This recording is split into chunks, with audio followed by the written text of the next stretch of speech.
से वार्ड पार्षद प्रत्याशी हैं इस उपचुनाव में, जी क्या मुद्दा लेके उतरे हैं इस बार चुनाव में? सर, मुद्दा चुनाव तो उपचुनाव जो होगा 3.5 साल के लिए हो रहा है। अब 3.5 साल में सबसे पहले हमारे सामने ये कि हम 3.5 साल में क्या कर पाएंगे। तो कुछ ऐसे काम होना चाहिए जो हम इन 3.5 साल में उनको अंजाम दे सकें।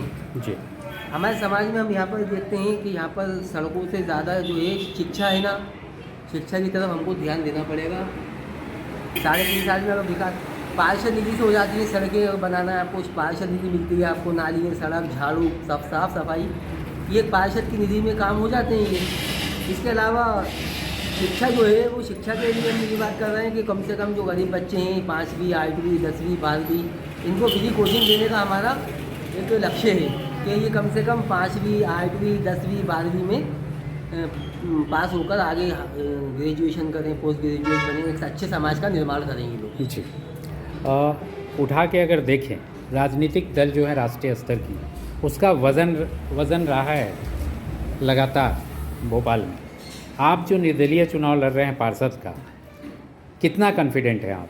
देखिए सर, ना बीजेपी ना कांग्रेस ये मेरी खाला मौसी की लड़की तो है नहीं जी ये पार्टी है देश की जी। और इनको जहाँ से लगता है कि जिसको लड़ाना है तो वो लड़ा देती हैं। जी उनको नहीं लगा होगा कि मुझे नहीं लड़ाना जी तो ठीक है, लेकिन मुझे लगा कि मुझे लड़ना है जी तो मैं आपके सामने चुनाव में मैदान में हूँ। जी और हुआ तो आइंदा के विधानसभा चुनाव में भी आपको मैं देखने को मिलूंगा, जी। क्योंकि मैं जब तक पार्टी को बताऊंगा नहीं कि मैं भी भाई नेता हूँ, मैं भी आपकी तो पार्टी क्या का- लगता है, मान लीजिए आप चुनाव जीत जाते हैं तो क्या राजनीतिक दल से झुकाव किसका समर्थन कर देंगे? सर ये तो निर्दलीय रहेंगे? ये परिस्थिति तय करेंगी कि अपन को किसका समर्थन करना है किसका नहीं, क्योंकि अभी हमें देखना ये है कि वार्ड में काम किस तरह हो पाएगा।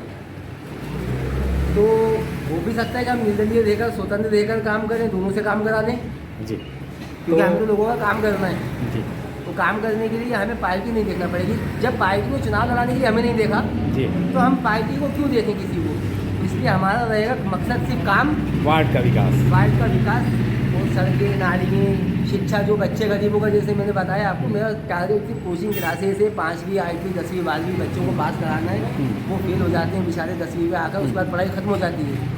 उसके बाद हमारा समाज जो है वो शिक्षा में पीछे है, इसलिए उसके शिक्षा पर काम करने का अपना लक्ष्य है। अजहर साहब, सारे उम्मीदवारों में सबसे ज़्यादा शिक्षित लोग आपको मानते हैं। अगर सपोज चुनाव तो आप जीत रहे हैं, लेकिन मान लीजिए कि 1-2 वोट से अगर आप दूसरे स्थान पे आ गए तो क्या आप समाज सेवा में सक्रिय रहेंगे या फिर राजनीति से अलग होंगे? नहीं सर, राजनीति तो अपन को करना ही है, क्योंकि अगर अपन राजनीति नहीं करेंगे तो जो अशिक्षित लोग होंगे ना वो अपने ऊपर राजनीति करने लगेंगे।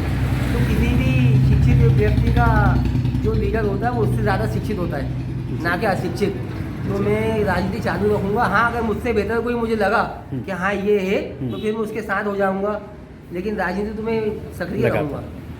क्या अपील करना चाहते हैं 5 तारीख को होने वाले चुनाव के लिए वार्ड 41 के मतदाताओं को, क्या अपील करना चाह रहे हैं? वार्ड 41 के मतदाताओं से यही कहूँगा मैं कि ये चुनाव जो है व्यक्तिगत चुनाव है, वो सड़क नाली पानी बिजली साफ सफाई का चुनाव है।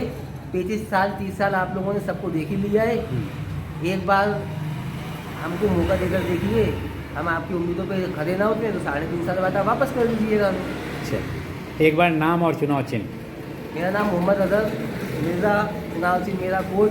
आप सबसे अपील करता हूँ कि मेरा समर्थन करें, साथ दें विकास के लिए और शिक्षा के विकास के लिए आप लोग को साथ आना होगा मुझे। अच्छा, बहुत बहुत शुक्रिया। वोट देना है